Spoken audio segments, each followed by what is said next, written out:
Girlfriend of 6 years left me. As the title says, my girlfriend of 6 years left me for someone she met online but had never met in person. I was devastated. In the meanwhile, she took everything from our joint wedding account, despite the fact that I've been working 12-hour days, yes, even during the epidemic, for the last year to pay for her dream wedding. It was via a mobile dancing dance game that she met the guy, and she instantly notified me that she feels an instant connection and chemistry with him that we never had. Because it is a joint account, there is nothing I can do to prevent it. Both partners will be able to take their funds without difficulty. At the moment, I'm in a foreign city, working for a company that I loathe in the hopes of achieving something that will never happen. I'm just at a loss for words. I'm at a loss on what to do at this point. Thank you for taking the time to read strangers. I apologize for taking up so much of your time. Update 1. I notified her father of the situation, and he is, to put it mildly, dissatisfied with the outcome. The request was made for my bank statement in order to ascertain how much of the money in the joint account was mine, and he will put up an installment payment plan. I'm not sure whether the payments will come from him, since he is retired, or from her. Clearly, my ex-girlfriend is furious. She accuses me of being immature for including her parents in our matter, when we should have dealt with it as two adults instead of her parents. I'm getting a constant barrage of phone calls and messages from her and her friends. I didn't even bother to pick it up or read it because I didn't care. All of this is occurring while I'm at work. It was a complete and utter hassle. Update 2. Both my parents and she have requested a meeting for tomorrow to discuss everything apart from the payment plan, about which I'm not sure what there is to discuss honestly. Leave has been approved, and I will be driving back home later tonight. Despite the fact that I still admire her, as many of you have pointed out, she was a huge red flag and a bullet dodged. Without lying, I'm still dubious of what will transpire when I finally see her face to face the next morning. Update 3. I've arrived safely at my parents' house, and they are encouraging me. They didn't ask me any questions. Instead, they just ate their dinner and spoke.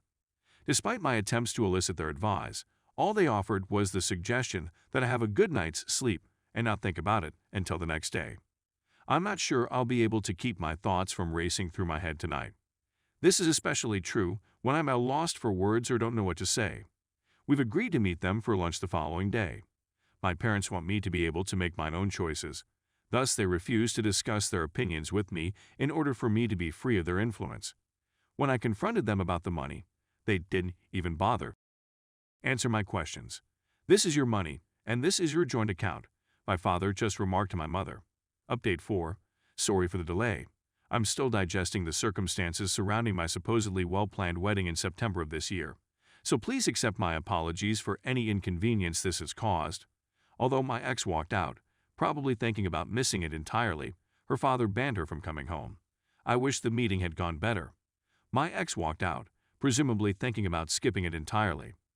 During the conversation, her mother suddenly agreed with her, stating things that were eerily similar to what my ex-husband had said only a few hours before. Various excuses are offered, such as, "I'm not here," "You can't blame her for feeling lonely," "I'm just being unreasonable and excessively jealous about the entire thing," and so on and so forth.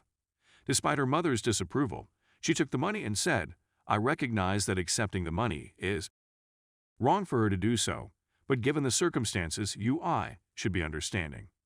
She is entitled to it as a dowry/present since me have been wasting her time for the last 6 years," the father claims. She was forced to sit about and do nothing, says the author, since my father had instructed me before the meeting to let whomever is speaking to finish and simply listen. I allowed her to talk since she was expressing herself out of pure emotion and had no logical explanation for doing so. Finally, after all of the yelling, I reiterated that I'm not here to defend, explain, or blame anybody or anything, but rather to just state my position. I'm just here to inquire as to the current status of the funds in my account, so please excuse my interruption. She is free to do anything she wants and I will not intervene if she is happy with her decision. In her words, she was better off without me at this time and that I wouldn't be able to live without her for very long, and she continued to do so for a long time after that. So, even if I don't do anything, she is no longer responsible for anything, as I recently informed her. It wasn't until I showed her father my bank accounts, who had remained deafeningly silenced during her mother's rage, that he saw that my contribution had been $4.8K out of a total donation of $6.2K, that he realized how much I had given. Instantaneously, my ex-girlfriend claimed that I had changed the amount, and her mother appeared to be surprised.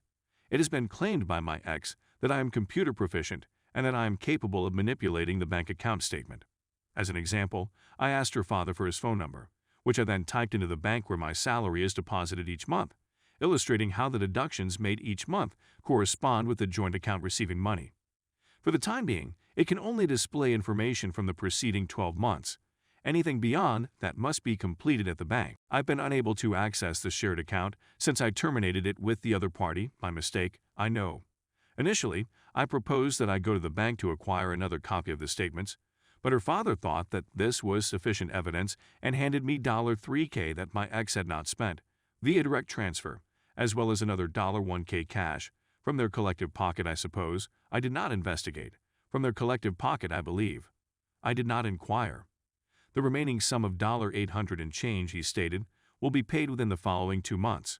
When her father called, he requested that I send him an email to confirm that I had received the whole amount of $4,000 as well as the balance arrangement, which I readily obliged. The next day, I apologized to her parents for any apparent wrongdoing on my behalf and for whatever trouble I had caused them as a consequence of our relationship, as my father had requested, and then we parted ways. I didn't hear my parents say anything throughout the competition, since they had already assured me that they were there to keep me calm and would not interfere in any way with my performance. My father informed me about the problem just a few hours after we had returned home from our trip. My father's phone number was dialed by her father. They had a professional relationship prior to their retirement and a cordial one afterwards. It has been reported that her parents were reassured by her that she had only withdrawn $2,000 out of their account and had left the rest of the money in it, as well as she said. So her father requested my bank records, maybe because he didn't believe me, and her mother's response was that I had accused her and overreacted by fabricating accusations of cheating in the name of jealousy, which they saw as an allegation against her. Then there was the time my ex-girlfriend, my ex-wife, husbands fell in love with someone she had never met before, and I came up with a crazy story to explain how she could do so, she continues. As long as I thought it to be a private issue, I didn't feel required to share any screenshots with them or anyone else. After all, it's all over and done with for me at this point, so why bother? In case anything went wrong, I created a copy of my screenshots for safekeeping. Final update. She has realized that she made a mistake and wants to start again from the beginning. I simply thought you'd find it amusing that she dared to send me a text message while using her mother's cell phone. I genuinely appreciate everyone who took the time to read this. While I read all of your comments and suggestions, I contemplated what to say and how to act, but to be honest, I'm still not sure what I'm going to say or how I'm going to behave until the meeting. I'm now alone in my room, feeling nothing, no fulfillment, no craving, or anything else at all. I have the impression that I am just here. I am quite aware that I still love her and that I would miss her after a period of time. My feelings for her have been building for the last 6 years, and they aren't going away anytime soon. In part because, as several of you have pointed out, even if we reconciled, whatever happens, whether it's her fault or not, I would mistrust her in the outset regardless of what occurs. That feeling of insecurity will not go away. Thank you very much, Redditors, for your continued support.